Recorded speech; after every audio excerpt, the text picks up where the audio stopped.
or maybe when they went to pick up grandma. I find it strange. I do understand Hunter said that he's not good with memory. I don't expect any teenager, especially with ADHD, to be good with memory. But this interview that Chris did with them was just 3 weeks after. So you would remember what kind of. He said we were just streaming or watching YouTube or something like that. You would remember actually. Because especially when you're sitting in your cars with your kid or when you're stuck with your nephews or nieces, you know how it goes. They start screaming, yelling, making noises. So you will end up giving them something to watch, and you will definitely remember what they were watching. So in this stage, I find all this to be really concerning. In some strange way, I can really believe that this was all planned because the uniform, and then you have the disturbing recording that we keep on avoiding to discuss about. Candice and Grandis were clearly having a conversation in the car. And Candice said, did she move her hand? So something happened there. Summer wasn't moving her hand. And Summer didn't, God forbid, sorry to say, but Summer did not look completely right in that picture. I'm not a nurse, so I can't say that something was wrong with Summer, but she looked quite, her skin color and her nails looked very purple and blue. I wonder if Summer overdosed on something. I wonder if Summer drowned. Is it a secondary drowning? Something isn't right.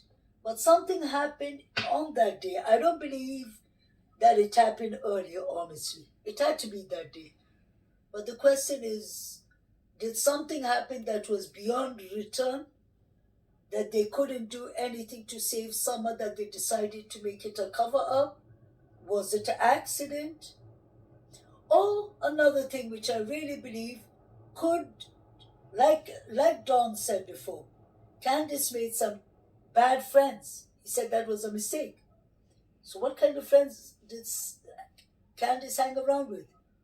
Since she was picking up strangers and taking them home with her, according to Allison and Allison's mother and grandmother, could it be possible that she actually went and got the wrong man this time? Could it be possible that she went and got the killer or a hitchhiker? And that person could have abducted Summer. Could it be that is what she's hiding because she is part of this? Because remember, let's not forget when Candice was talking to Dr. Phil, she walked out.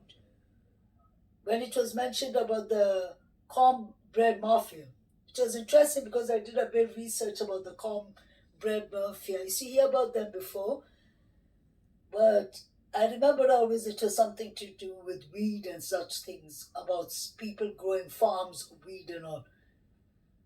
And he was a big criminal from Kentucky. So I don't think the cornbread mafia has any relations, but he was making money and he was keeping law enforcement very active with all these silly games and all, because there was a lot about trials that he used to get away with, I think. So to put it this way, there has to be some cornbread mafia, not even the cornbread mafia, there's some kind of maybe organization or people that Dawn and Candice managed to piss off and they came back and they got them by taking Summer? Or was it Dawn's SOs had to be covered up by getting rid of Summer? All those are possibilities.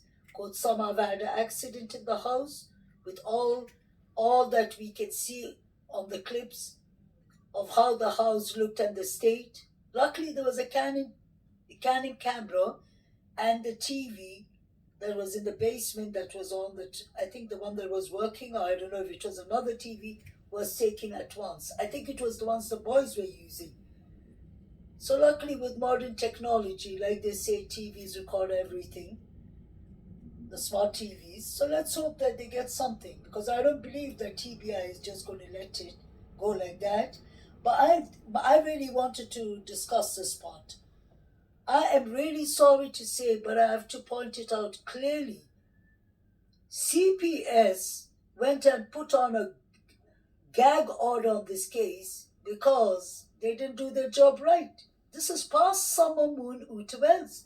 This is about Summer, her three brothers, and Hunter and his sisters, and all the other children who were around them.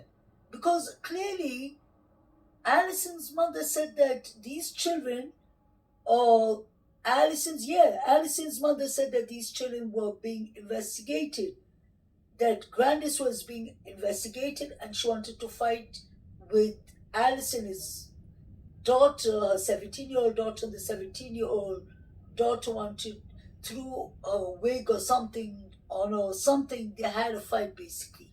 So put it this way, these two families, there's something deeper going on in these two families that we can sense, but we can't point our fingers out in.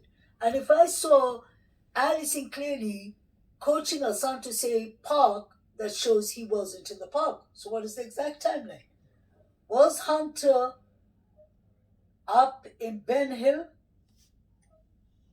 Is that what Candice and Grandis don't want Hunter to tell? And for Hunter to be in such a shock mood and not talking, that's traumatized. He's been traumatized by something. He must have seen Summer, God forbid, dead. Or God forbid, something seriously happened, because for a child to be so traumatized that they go in their room and they become speechless. Even we, every human being, for a child, it's extra for them to take that pressure, and especially a minor child, a teenager who has ADHD. Clearly, there was a lot of negligence going on with both the families. But I don't understand their laws in place for parents and all, but I don't understand why CPS didn't get a court to sign off those children without warning the parents. Because this was clearly something that they were investigating, that these children were being fed by drugs and alcohol. So why hasn't CPS done anything? Why did they tell them they're coming on the 15th? It's kind of like signing a death order. They could have saved Summer and her brothers by not telling them what was going to happen. I hope Candice and Dawn never come near children again. I hope they're never allowed to get their own children back. I've never said that about a parent in my life. But this is sad to see. Candice is on TV talking about what food she likes and putting foil on her head and all, like some lunatic, when she could have used that platform to spread awareness for Summer and other children who need it. And then you have all these morons entertaining her, not understanding that not to tamper with cases, especially a vulnerable case like that.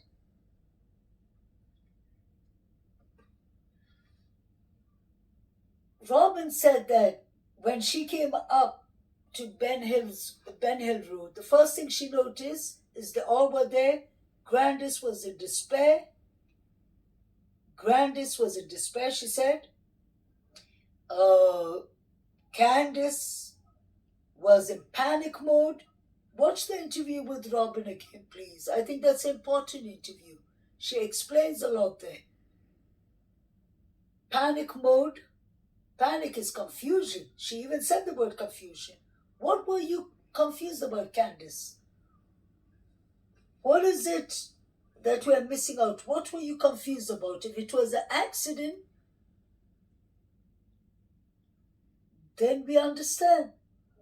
Just come and own up and clean up this, because you're wasting taxpayers' money, you're wasting law enforcement's time, and you're sitting there entertaining people on YouTube. And Candice, I'll be honest, if people see you like that 24 hours, not yourself, it becomes concerning for everyone. We don't understand what is happening with you. This is the time you should use. This is the platform you should use. Awareness. Get summer back.